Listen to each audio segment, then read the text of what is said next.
Unlock 2 में प्रवेश कर रहे हैं और हम उस मौसम में भी प्रवेश कर रहे हैं जहां सर्दी, जुकाम, खांसी, बुखार ये सारे न जाने क्या क्या होता है। ये मामले बढ़ जाते हैं।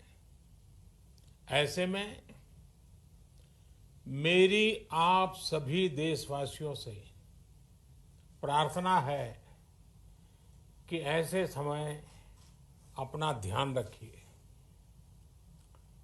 साथियों,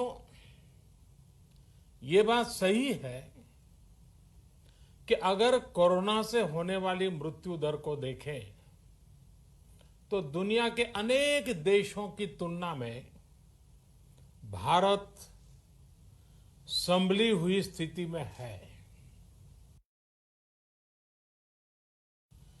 समय पर किए गए लॉकडाउन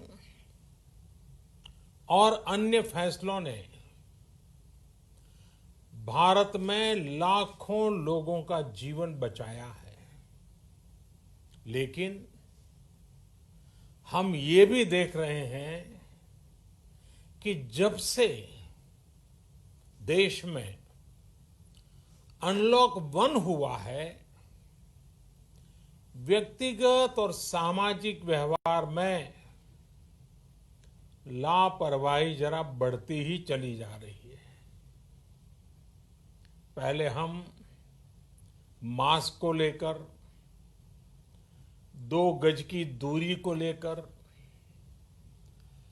20 सेकंड तक दिन में कई बार हाथ धोने को लेकर बहुत सतर्क थे। लेकिन आज जब हमें ज्यादा सतर्कता की जरूरत है तो लापरवाही बढ़ना बहुत ही चिंता का कारण है। साथियों, लॉकडाउन के दौरान बहुत गंभीरता से नियमों का पालन किया गया था। अब सरकारों को, स्थानीय निकाय की संस्थाओं को, देश के नागरिकों को फिर से उसी तरह की सतर्कता दिखाने की जरूरत है। विशेषकर कंटेनमेंट जोन्स, उस पर तो हमें बहुत ध्यान देना होगा। जो भी लोग नियमों का पालन नहीं कर रहे हैं, हमें उन्हें टोकना होगा, रोकना होगा और समझाना भी होगा। अभी आपने खबरों में देखा होगा, एक देश के प्रधानमंत्री पर 13,000 रुपये का जुर्माना इसलिए लग गया क्योंकि वो सार्वजनिक स्थल पर मास्क पहने बिना गए थे। भारत में भी स्थानीय प्रशासन को इसी चुस्ती से काम करना चाहिए। ये 130 करोड़ देशवासियों के जीवन की रक्षा करने का अभियान है। भारत में गांव का प्रधान हो या देश का प्रधानमंत्री, कोई भी नियमों से ऊपर नहीं है। साथियों, लॉकडाउन के दौरान देश की सर्वोच्च प्राथमिकता रही ऐसी स्थिति न आए कि किसी गरीब के घर में चूल्हा न जले।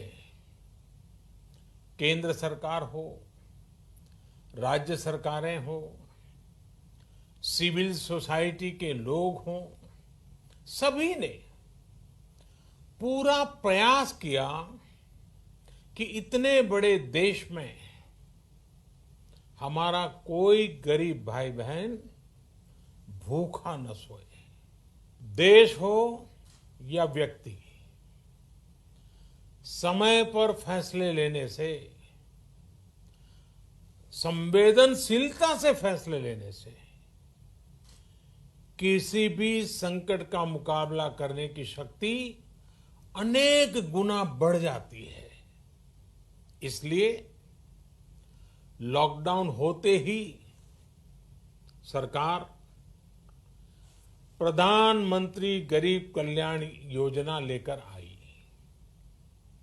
इस योजना के तहत गरीबों के लिए 2.25 लाख करोड़ रुपए का पैकेज दिया गया। साथियों, बीते 3 महीनों में 20 करोड़ गरीब परिवारों के जनधन खातों में सीधे 31,000 करोड़ रुपया जमा करवाए गए हैं। इस दौरान 9 करोड़ से अधिक किसानों के बैंक खातों में 18,000 करोड़ रुपए जमा हुए हैं। इसके साथ ही गांवों में श्रमिकों को रोजगार देने के लिए प्रधानमंत्री गरीब कल्याण रोजगार अभियान तेज गति से आरंभ कर दिया गया है। इस पर सरकार 50,000 करोड़ रुपए खर्च कर रही है। लेकिन साथियों, एक और बड़ी बात है जिसने दुनिया को भी हैरान किया है, आश्चर्य में डुबो दिया है। वो ये कि कोरोना से लड़ते हुए भारत में 80 करोड़ से ज्यादा लोगों को 3 महीने का राशन, यानी परिवार के हर सदस्य को 5 किलो गेहूं या चावल मुफ्त दिया गया। इसके अतिरिक्त प्रति परिवार हर महीने 1 किलो दाल भी मुफ्त दी गई। यानी एक तरह से देखें तो अमेरिका की कुल जनसंख्या से 2.5 गुना अधिक लोगों को, ब्रिटेन की जनसंख्या से 12 गुना अधिक लोगों को और यूरोपियन यूनियन की आबादी से लगभग 2 गुने से ज्यादा लोगों को हमारी सरकार ने मुफ्त अनाज दिया है। साथियों, आज मैं इसी से जुड़ी एक महत्वपूर्ण घोषणा करने जा रहा हूं। साथियों, हमारे यहां वर्षा ऋतु के दौरान और उसके बाद मुख्य तौर पर कृषि क्षेत्र में, एग्रीकल्चर सेक्टर में ही ज्यादा काम होता है। अन्य दूसरे सेक्टरों में थोड़ी सुस्ती रहती है। जुलाई से धीरे धीरे त्योहारों का भी माहौल बनने लगता है। अब आप देखिए, अभी 5 जुलाई को गुरु पूर्णिमा है, फिर सावन शुरू हो रहा है, फिर 15 अगस्त आएगी, रक्षाबंधन आएगा, कृष्णा जन्माष्टमी आएगी, गणेश चतुर्थी आएगी, ओणम होगा और आगे जाएं तो काटी बिहू है, नवरात्रि है, दुर्गा पूजा है, दशहरा है, दीपावली है, छठी मैया की पूजा है। त्योहारों का ये समय जरूरतें भी बढ़ाता है, खर्च भी बढ़ाता है। इन सभी बातों को ध्यान में रखते हुए ये फैसला लिया गया है कि प्रधानमंत्री गरीब कल्याण अन्न योजना का विस्तार अब दिवाली और छठ पूजा तक, यानी नवंबर महीने के आखिर तक कर दिया जाएगा। यानी 80 करोड़ लोगों को मुफ्त अनाज देने वाली ये योजना अब जुलाई, अगस्त, सितंबर, अक्टूबर, नवंबर में भी लागू रहेगी।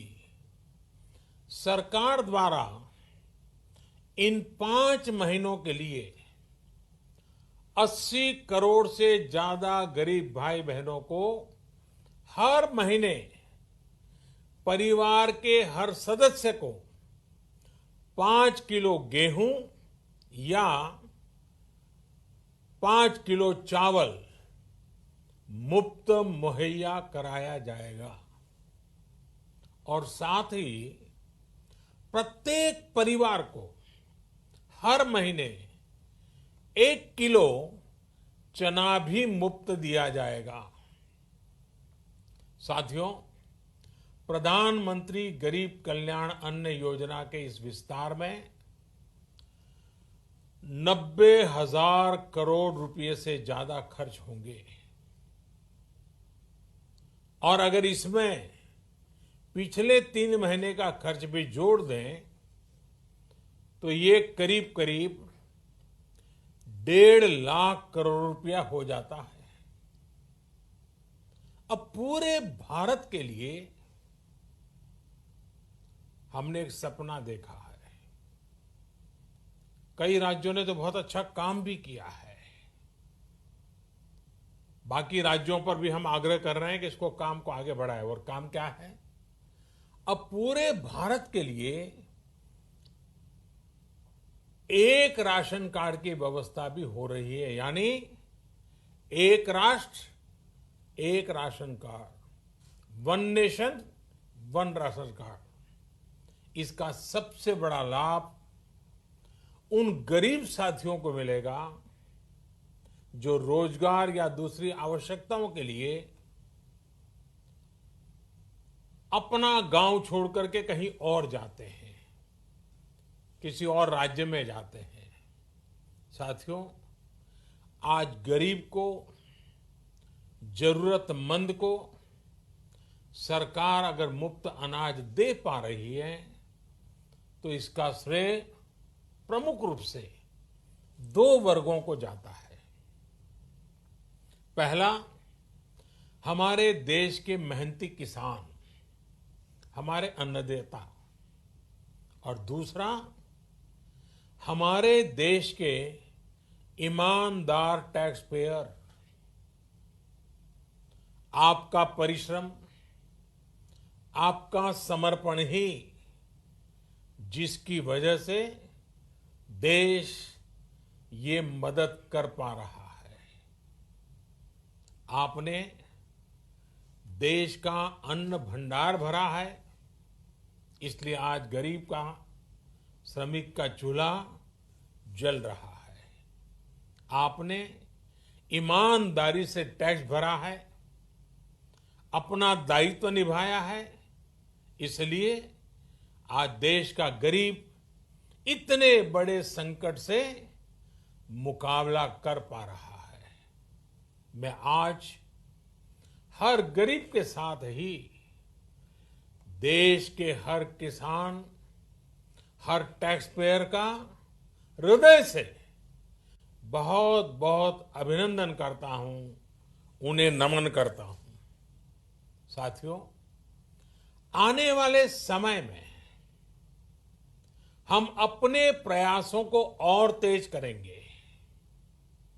हम गरीब, पीड़ित, शोषित, वंचित हर किसी को सशक्त करने के लिए निरंतर काम करेंगे।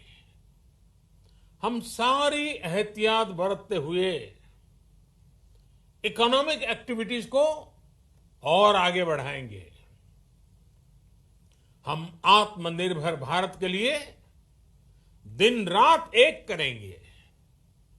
हम सब लोकल के लिए वोकल होंगे।